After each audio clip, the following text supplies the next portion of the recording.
आज हम UP board intermediate का जो 2026 का एग्जाम होने वाला है उसकी जो कॉपी मिलती है आपको, उत्तर पुस्तिका मिलती है, उसको हम भरने के बारे में आज बता रहे हैं। सब लोग ध्यान से देखेंगे, क्योंकि जितना एग्जाम देना जरूरी नहीं है उससे ज्यादा इम्पोर्टेंट है आपका कि आप उस पर रोल नंबर साफ साफ और सही भरें। क्योंकि जो कॉपी आपकी चेक होती है, अगर रोल नंबर में एक भी आपका अंक इधर से उधर हो गया तो आपका रिजल्ट भी प्रभावित हो सकता है। तो अतः आप सभी लोग इसको ध्यान से देखेंगे कि उत्तर पुस्तिका जब आपको अवेलेबल की जाएगी, जब उपलब्ध कराया जाएगा तो आपको भरना कैसे है, ठीक है ना। तो ये 2026 का उत्तर पुस्तिका मैं बता रहा हूँ।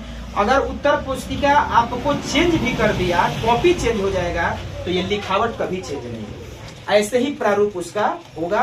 और कैसे भरेंगे सब लोग ध्यान से देखेंगे। सबसे पहले लिखा है, आपको एक निर्देश यहाँ पे दिया गया है, देखिए, परीक्षार्थी उत्तर पुस्तिका के किसी भाग में अपना नाम न लिखे।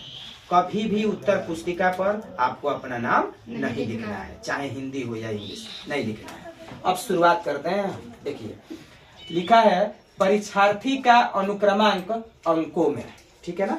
अब परीक्षार्थी का अनुक्रमांक अंकों में आपको लिखना है, तो आपको जो प्रवेश पत्र मिला होगा उस पे आपका अनुक्रमांक दिया होगा। अनुक्रमांक का मतलब रोल नंबर। कृपया कोई हमको प्रवेश पत्र दे दे,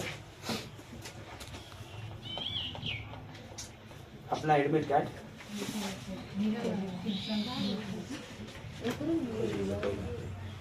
देखिए ये आपका प्रवेश पत्र है, ठीक है ना। तो इसको आपको देखना है कि जब परीक्षार्थी का अनुक्रमांक अंक में भरना है, तो अंक का मतलब ये हुआ कि आप अनुक्रमांक इसमें खोजेंगे। देखिए यहाँ पे लिखा है अनुक्रमांक, लिखा है ना, अनुक्रमांक। ये देखिए कितने अंक का है, 1 2 3 4 5 6 7 8 9 10 अंकों का आपको मिलेगा, ठीक है ना। तो 10 अंक का कैसे आप भरेंगे, अंक में बोला है तो अंक में ही होना चाहिए, शब्द में नहीं। देखिए जैसे मैं आपको एक प्रारूप उठाया हूँ, सबका प्रवेश पत्र का अनुक्रमांक अलग अलग होगा। ये आपको प्रारूप बताया जा रहा है, यही अनुक्रमांक आपको नहीं भरना है, सबका अलग अलग प्रवेश पत्र पे होगा। देखिए यहाँ पे लिखा है 2 2, यहाँ पे 2 2 6 6 7 6 3 1 7 7। एक बार भरने के बाद आप उसको रीचेक कर लीजिएगा कि इसमें 10 अंक है कि नहीं। 1 2 3 4 5 6 7 8 9 10, यानी ठीक है, 10 अंक तो है। एक बार फिर रीचेक करेंगे कि हमारा अंक सही है ना।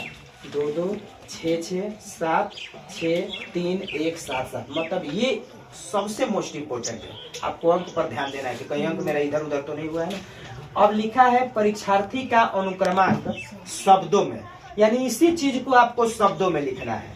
तो आपको ऐसे नहीं लिखना है इकाई दहाई सैकड़ा, ऐसे नहीं डालना है। ये 2 है ना, तो 2 हिंदी में 2, ये 2 है तो 2, ये 6 है तो 6 को 6 लिखते हैं, 6। ये भी आपका 6 है, ये आपका हो गया 7, ये आपका हो गया 6, ये आपका हो गया 3, उसके बाद 1, उसके बाद 7, उसके बाद 7। अब देखिए इसमें आपका कहीं मात्रा गड़बड़ भी हो जा रहा है तो अंक में सही रहेगा तो एग्जामिनर उसको मिला लेगा, ठीक है ना, कि आपका क्या अंक है।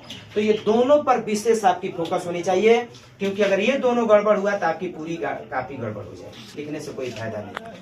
तीसरा लिखा है आपको विषय। अब देखिए जब आप पहला दिन पेपर में बैठेंगे तो आप जानते हैं कि हमारा विषय पहले हिंदी होगा, तो विषय में आप हिंदी भर देंगे। जो जो विषय जिस दिन होगा वो तो आपको प्रवेश पत्र पे दिया ही होगा। तो विषय में आपका मान लीजिए हिंदी है तो हम हिंदी लिख दे रहे हैं। देखिए अब पहले यहाँ पे लिखा है प्रश्न पत्र।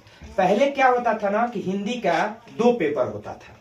कितना होता था, 2 पेपर होता था, तो इसलिए यहाँ पे प्रश्न पत्र देता था। लेकिन अब तो हिंदी का एक ही पेपर हो रहा है, 2 भाग नहीं हो रहा है। तो यहाँ पर आप लिख देंगे केवल। क्या लिखेंगे, केवल। केवल का मतलब हिंदी का केवल एक ही पेपर हो रहा है। तो यहाँ प्रश्न पत्र के जगह पे सब लोग केवल लिखेंगे। ध्यान लीजिएगा कैसे करा रहा हूँ, ठीक है ना। अगला लिखा है प्रश्न पत्र पर अंकित संकेतांक। प्रश्न पत्र पर अंकित संकेतांक।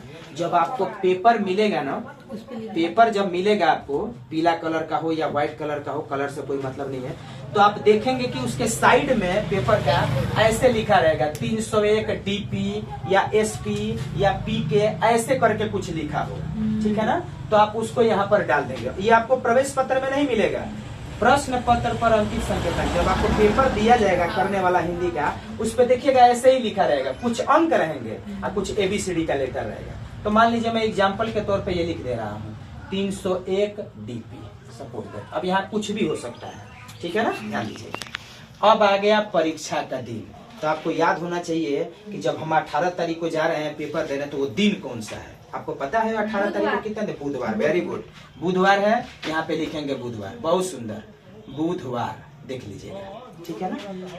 यहाँ परीक्षा के दिन। अब लिखा है परीक्षा तिथि, यानी 18 फरवरी को हो रहा है ना, तो ऐसे डालेंगे 18/2/26, ऐसे लिख देंगे पूरा, ठीक है ना। अब यहाँ पर एंड एवं दिया है तो आप कॉमा लगा सकते हैं, ठीक है ना। अब पाली, अब पाली का मतलब समझिए, नहीं प्रथम नहीं है।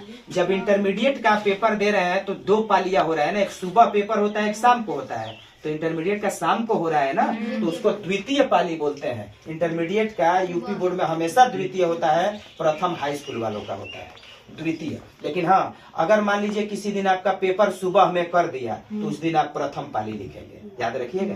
द्वितीय ऐसे, द्वितीय, ठीक है ना। उसके बाद देखिए लिखा है केंद्र का नाम।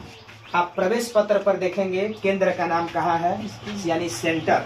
देखिए यहाँ पे लिखा है सबसे ऊपर परीक्षा केंद्र का नाम। आप ये कोड लिखें या ना लिखें, जो आगे इसका नाम है जैसे लिखा है वैसे आप छाप दीजिएगा। सोचना नहीं है कि इसको कैसे लिखें, जैसे लिखा है वैसे लिख दीजिएगा। जैसे शहीद मंगल पांडे, तो आप बहुत लोग साइट फार्म भी जानते हैं शहीद मंगल पांडे के, तो वो भी लिख सकते हैं आप, उसमें भी कोई दिक्कत नहीं है। देखिए अब देख लीजिएगा कि ये भरने वाला छोटा है कि बड़ा है। अगर आपको इतना ही दे दिया तो शहीद मंगल पांडे लिखते ही रह जाएंगे, कॉपी के उस पर चले जाएंगे लिखते। तो छोटा होगा तो शहीद का एग्जाम्पल में शहीद, एम से मंगल, पांडे, इंटर, कॉलेज, और उसके बाद नगवा आप ऐसे लिख दीजिएगा, नगवा, नगवा बलिया, BALLI। या सपोज दैट आपको कुछ भी समझ में भी नहीं आ रहा है, तो जैसे प्रवेश पत्र पर लिखा रहेगा उसी तरह आप छाप दीजिएगा, ठीक है ना, इसमें नहीं सोचना है। अब आगे देखिए नीचे लिखा है कक्ष निरीक्षक भरे। अब आगे भी कुछ लाइन लिखी होंगी, खींची होंगी, तो इसको आपको नहीं भरना है। जो आपके क्लास में गार्डिंग लिया है वो उसकी जिम्मेदारी है कि जो नीचे वाला भरना होगा भरेगा, इधर साइड में उसका सिग्नेचर होता है तो वो करेगा। बस आपको 1 2 3 4 5 6 ब्लैंक्स आपको भरने हैं, ठीक है ना। तो कॉपी का प्रारूप बदल सकता है, लेकिन परीक्षार्थी का अनुक्रमांक जैसे जैसे पूछा है वो आपको देगा अनिवार्य रूप से। तो ये आपको समझ में आ गया? Yes sir. सब लोग समझ पा रहे हैं कैसे भरना है?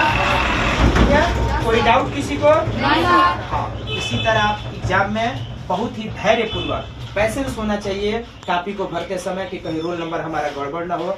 आपको एग्जाम अगर खूब ज्यादा डाउट हो तो आप जो क्लास में गाइडिंग किया है उससे आप पूछ सकते हैं, ठीक है ना। तो इस चीज पे आप विशेष फोकस करेंगे। और क्या है, ये बहुत मतलब इसमें कोई गलती नहीं होनी चाहिए, बार बार मैं कह रहा हूँ, ठीक है ना।